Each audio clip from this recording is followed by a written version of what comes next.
And then in the streets of Washington and in the streets all over America, we had the No Kings protest. Some of you don't even know what it was, and you were marching in it. Some of you have no idea what was going on, and you were out there in the streets talking about no kings. And what you don't understand is this is a spiritual.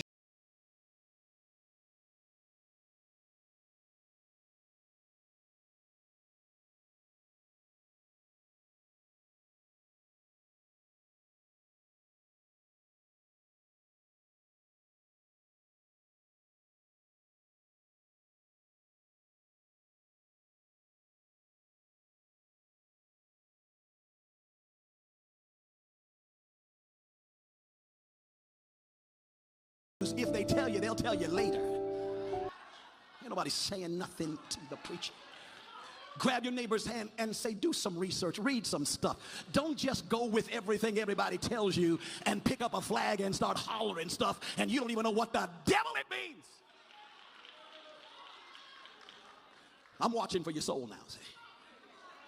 For your mind, for your will, for your emotions, because some of you are upset and you should be at peace. Some of you are exhausted from marching when you should have been in the house praying in the Holy Ghost.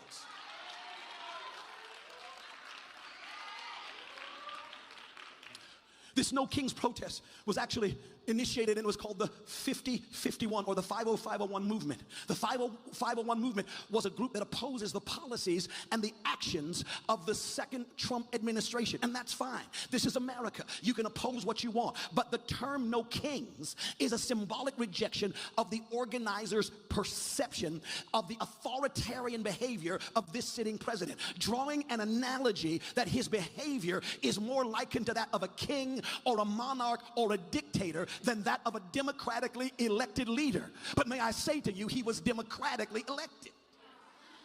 The protests and the name of the movement 50-51, 50501, were designed to initiate that there would be 50 protests in all 50 states in one day. Hence 50-51.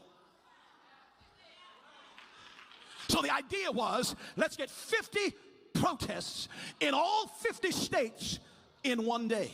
And the cover story was to deceive the masses and incite violence was that this president wished to have a military parade reminiscent of parades held in Soviet Russia during the Cold War and the nuclear arms race of the 50s and 60s. The cover story was that this parade he wanted to have was like the kinds of parades that Russia would have to enact and show military might and threaten other nations and act more like a dictator or a political strongman or a tyrant than a president of a democratic republic or a parliamentarian regime where governance is by consent of the governed rather than edict of the dictator.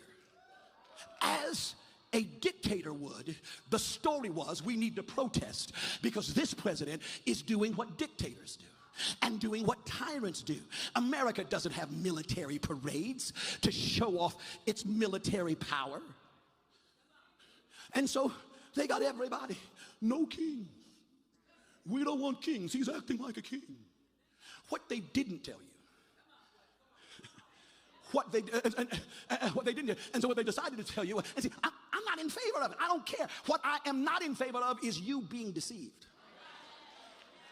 What I'm not in favor of is you being incited to activity without knowing the whole truth. What I am not in favor of is God's people being moved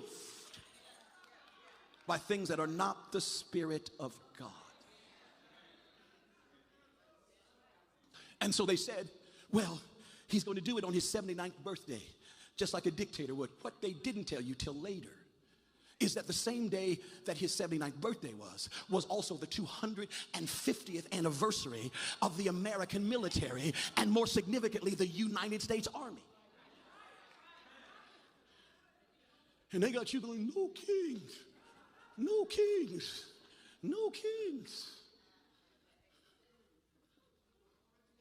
Goofy. No kings is not an original thought. In those days, There was no king in Israel, and everyone did what was right in his own eyes. See, a lot of the people who are hollering no kings don't even know they are uttering a demonic epitaph over a nation. Because when you refuse any kind of rule or law or authority, you are opening the door to chaos and destruction, and everybody doing what's right in their own eyes. So now everybody's got a truth. My truth, your truth, our truth. And the people who actually have the truth are silently watching or being deceived into marching with the idiots. You don't like me, I'm almost done.